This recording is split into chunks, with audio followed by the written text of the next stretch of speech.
que 10 jours, dites donc, pour la Biennale internationale du design de Saint-Étienne. Cette manifestation qui attire amateurs, curieux, créateurs, étudiants et bien sûr professionnels du design a décidé cette année de s'ouvrir plus que jamais au monde économique avec une semaine complète consacrée aux entreprises. Et cette semaine, eh bien, nous y sommes, c'est maintenant. Comme d'ailleurs nous sommes en direct, en duplex de Saint-Étienne en compagnie du directeur de cette biennale, Ludovic Noël, que j'aperçois. Bonjour Ludovic Noël. Alors, le thème de cette année, c'est l'essence du beau en 4 mots. Le design, c'est bien sûr de l'esthétique artistique. Et cette semaine, c'est aussi et surtout de l'esthétique industrielle. En fait, c'est la beauté qui fait vendre. Oui, alors il y a un célèbre designer français d'ailleurs qui a fait toute sa carrière aux États-Unis qui s'appelait Raymond Loewy et il disait la laideur se vend mal. Donc ça paraît assez évident en fait pour des industriels de se dire que plus on aura un beau produit, plus on a des chances d'avoir du succès sur son marché. Mais ce qu'on défend aussi à la Cité du Design et ce qu'on raconte en ce moment en fait aux entreprises, c'est que s'ils ne cherchent que le beau dans le design, en fait, ils ont un bout de la valeur ajoutée du design, mais il leur manque l'autre bout, qui est en fait l'utile. Et comment on se met à la place de son utilisateur, comment on observe les gens en train de vivre dans la vie, en train de communiquer, de se déplacer, de téléphoner, et de se dire, en les observant, il va sûrement peut-être émerger des idées. Et c'est tout le travail du designer, c'est observer ses contemporains, nous regarder vivre, et puis proposer des nouvelles solutions à des entreprises. Durant cette semaine, se sont enchaînés forums, conventions, conférences. Est-ce qu'il faut encore prouver aux entreprises que la beauté est un critère important ? Oui, malheureusement. On doit toujours porter ce bâton de pèlerin, encore une fois, sur le beau, mais sur l'utile surtout. Vous savez, nos entreprises en France, elles ont une culture technique très forte. On a des bons ingénieurs, on a des très bons techniciens. On n'a peut-être pas assez tôt intégré en fait aussi les designers, ceux qui ont capacité bien sûr de faire une jolie couleur, une belle forme, mais ceux qui ont encore une fois capacité aussi de regarder comment vivent les gens et de proposer aux technologues, de proposer aux techniciens d'ajouter une valeur supplémentaire en fait dans le produit. Mais alors justement, quel est l'argument qu'il faut utiliser? Qu'est-ce qui les freine, ces entreprises? Est-ce que c'est le coût que ça représente par rapport à ce qu'ils imaginent être la valeur ajoutée? Non, le principal frein, en fait, il vient d'une absence de culture du design, en fait, chez nos dirigeants. Hein. C'est des gens qui ont soit une formation, effectivement, par exemple, d'école technique ou d'ingénieur. C'est des gens qui viennent d'écoles de commerce, mais on a assez peu de dirigeants, en fait, qui viennent du monde du design. Ça, c'est le premier point. Le second, c'est toutes les études montrent, en fait, et notamment aux États-Unis, quand on prend les 500 plus grosses entreprises américaines, celles qui ont intégré le design, elles font des résultats qui sont 200% plus hauts que les plus fortes aux États-Unis. Donc on montre bien que le design, encore une fois, c'est pas que pour faire du beau.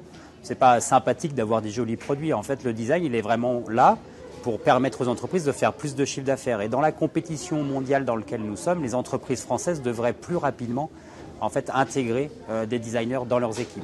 Alors, heureusement, Ludovic Noël, certaines entreprises ont bien compris tout ça, et même certaines de la région. On va voir tout de suite avec Tuan, qui est le leader européen du textile médical. Cette entreprise stéphanoise a intégré une professionnelle du design qui travaille sur l'esthétique, certes, mais pas seulement. Exemple avec une ceinture lombaire. On vous retrouve tout de suite après, ne vous sauvez pas.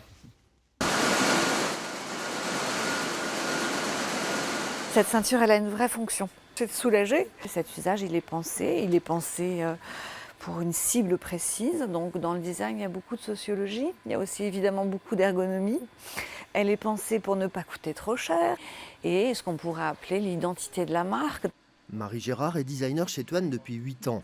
C'est l'une des rares sociétés stéphanoises qui a intégré cette fonction à son effectif. Et ça permet à Marie d'intervenir dès le tout début des projets. Donc ce que le design travaille, c'est ces gestes-là, hein, vraiment. C'est-à-dire, hop, une facilité de pose. Dispositif médical, protégé par 3 brevets, autorisé pour être remboursé par la sécurité sociale. Ce produit a subi 3 ans de développement et de tests avant sa mise sur le marché. Il a fallu plusieurs prototypes affinés en concertation par les services de design, marketing, recherche et développement. Parce que si on le baisse un peu, le texte sera plus visible. Ce que je crains, c'est que si on le baisse un peu, compte tenu de la technique de fabrication, on risque d'avoir des problèmes de qualité en haut ou en bas parce que le logo sera décalé. Dans l'imaginaire de tous, le designer, c'était la personne qui allait être super créative, qui ne prenait pas du tout en compte les contraintes industrielles ou les contraintes clients, qui se contentait de faire un petit peu de coloriage sur le produit et puis terminer. En réalité, on s'aperçoit que ce n'est pas ça. Le travail du design, il est certes esthétique, on ne peut pas le nier, mais il est également sur la compréhension du besoin du patient et au-delà de la pathologie. Comment je vais mettre mon produit, qu'est-ce qui va faire que mon produit, je l'utiliserai ou je ne l'utiliserai pas. Et tout ça, c'est des choses dont on a besoin pour faire en sorte que le produit soit un succès. C'est bon au niveau du maintien, vous pouvez mettre... Oui, tout à fait.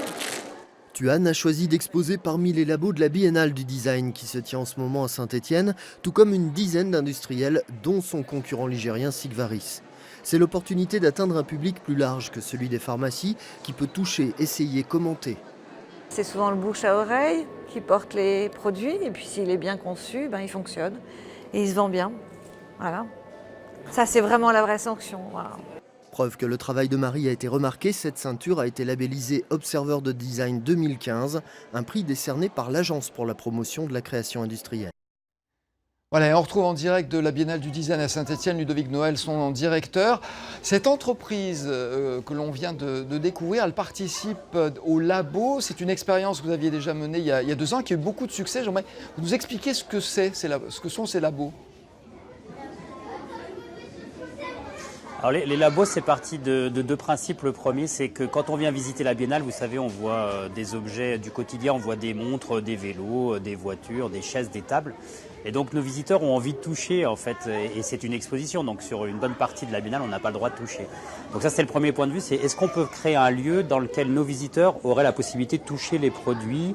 Ça, c'est le premier point. Et puis le deuxième point, c'est pour démontrer aux entreprises ce que ça veut dire d'utiliser le design, de porter attention aux gens et aux usages. Et on a créé un espace dans la Biennale qui s'appelle les labos, dans lequel on va avoir au total 30 entreprises sur la durée de la Biennale qui vont expérimenter avec nos visiteurs. Nous, vous savez, on a 140 000 visiteurs qui viennent à la Biennale. Donc on génère un flux de Stéphanois, de nationaux et d'internationaux. Et donc c'est intéressant pour les marques de venir proposer leurs futurs produits et de voir comment les gens le reçoivent. Est-ce que ça les intéresse? Est-ce que ça leur pose question? Et voir même comment les gens peuvent proposer des améliorations aux produits des entreprises. Alors vous l'avez dit, il y a 30 entreprises qui sont présentes. On pourrait se dire a priori qu'elles sont là pour leur image, pour faire de la communication, parce qu'il y a un public d'étudiants, il y a un public nombreux, vous l'avez dit. Vous sentez que c'est vraiment utile aussi pour elles d'être là pour faire avancer leurs produits? Oui, vous savez, on n'a pas eu de difficulté en fait à remplir cet espace, les labos, donc on a eu le choix. Et on a toujours fait attention à ce que les labos ne soient pas un showroom. On n'est pas là, à la Biennale, on n'est pas là pour prendre un stand et montrer qu'on a des très beaux produits. À la Biennale, on est là pour expérimenter. On est là pour recueillir les attentes des utilisateurs. Et donc, pour certaines entreprises qui avaient peut-être du mal, notamment je pense aux PME, pour arriver à construire ça, on leur a mis à disposition des designers qui les ont aidés à écrire le scénario qui allait se passer sur leur espace. Donc, qu'est-ce qu'on va demander aux visiteurs de la Biennale et comment on va récolter. Alors, certains ont fait des iPads, d'autres c'est des questionnaires, mais on les a aidés à construire ces outils-là pour que ça soit justement pas un showroom. Une dernière question, Ludovic Noël. C'est vrai que la présence de cette Biennale à Saint-Étienne, depuis 17 ans, ça se traduit sur le terrain par des entreprises qui sont peut-être plus investies dans le design. On disait tout à l'heure, il y a encore beaucoup de travail à faire, mais est-ce que vous sentez votre utilité à Saint-Étienne ? Oui, bien sûr, on le sent très fortement. On accompagne, vous savez, à peu près 50 entreprises par an dans leur projet de design et on en sensibilise, c'est-à-dire on informe 500 entreprises. Donc forcément, au bout de 5-6 ans, ça veut dire qu'on a accompagné 300-400 entreprises. Alors si historiquement on le faisait beaucoup pour les Stéphanoises, les entreprises qui sont du territoire, en fait aujourd'hui on est amené à travailler à l'échelle de la région Rhône-Alpes et parfois même en Auvergne jusqu'à des grands groupes. Et on travaille par exemple avec des groupes comme La Poste, Suez Environnement ou Philips, qui là sont des groupes internationaux et qui viennent chercher cette expertise à la Cité du Design.